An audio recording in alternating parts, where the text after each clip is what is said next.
Halo teman-teman, video kali ini kita akan menjelaskan materi tentang mekanisme kerja internal pada komputer. Next, tonton sampai habis ya. Mekanisme kerja internal pada komputer melibatkan beberapa komponen utama yang bekerja sama untuk memproses dan menyimpan data. Berikut adalah ringkasan dari bagaimana komponen-komponen ini bekerja sama.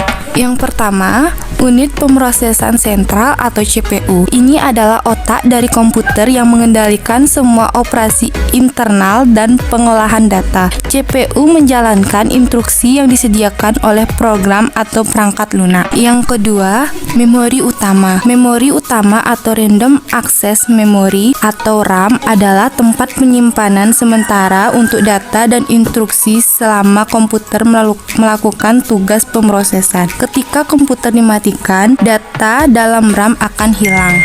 Yang ketiga, media penyimpanan. Media penyimpanan seperti hard disk drive atau HDD atau solid state drive atau HSSD menyimpan data dalam jangka panjang. Ketika komputer dimatikan, data di media penyimpanan ini tetap aman dan dapat diakses kembali saat memerlukan. Perangkat input dan output. Perangkat input memungkinkan komputer untuk berinteraksi dengan dunia luar. Contohnya, perangkat input termasuk keyboard, mouse, dan scanner. Sedangkan perangkat output mencakup monitor, print, dan speaker. Input ini memfasilitasi transfer data antara pengguna dan sistem komputer. Sistem bus. Sistem bus menghubungkan semua komponen internal komputer. Bus adalah jalur komunikasi yang mengangkut data, instruksi, dan sinyal tombol antara komponen seperti CPU, RAM, dan perangkat input. Selanjutnya yang keenam, sistem operasi. Sistem operasi adalah perangkat lunak yang mengolah sumber daya komputer, menyediakan antarmuka pengguna, dan menjalankan aplikasi. Contohnya seperti sistem operasi meliputi Windows, mouse, dan Linux.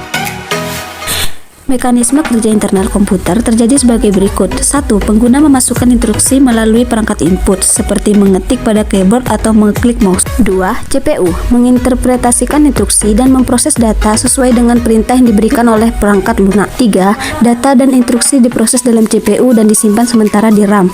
4. Hasil pemrosesan data tersebut akan disimpan dalam media penyimpanan permanen atau ditampilkan melalui perangkat output seperti monitor atau printer. Proses ini terjadi dengan cepat dan secara bersama. Kemungkinan komputer untuk menghasilkan berbagai tugas dalam waktu singkat. Selanjutnya ada proses penyimpanan data dalam komputer melibatkan beberapa komponen dan langkah. Berikut adalah ringkasan proses tersebut. Yang pertama ada input data. Pertama, Anda memasukkan data ke komputer baik melalui perangkat input seperti keyboard, mouse, atau perangkat lain seperti kamera, mikrofon, atau scanner. Yang kedua, ada pengolahan data. Setelah data dimasukkan, komputer akan memproses data tersebut menggunakan unit pemrosesan sentral atau CPU. CPU mengolah data berdasarkan perintah dan instruksi yang diberikan oleh perangkat lunak atau program yang sedang dijalankan. Yang ketiga, penyimpanan sementara. Selama pengolahan data, komputer akan menyimpan data sementara dalam memori RAM atau Random Access Memory. Memori RAM memungkinkan komputer untuk mengakses data secara tepat dan efisien saat diperlukan.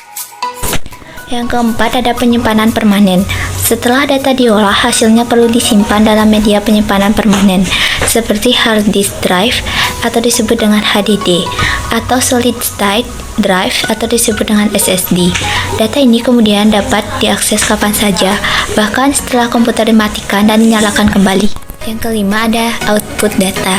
Hasil dari pengolahan data dapat ditampilkan melalui berbagai macam perangkat output seperti monitor, printer, atau speaker.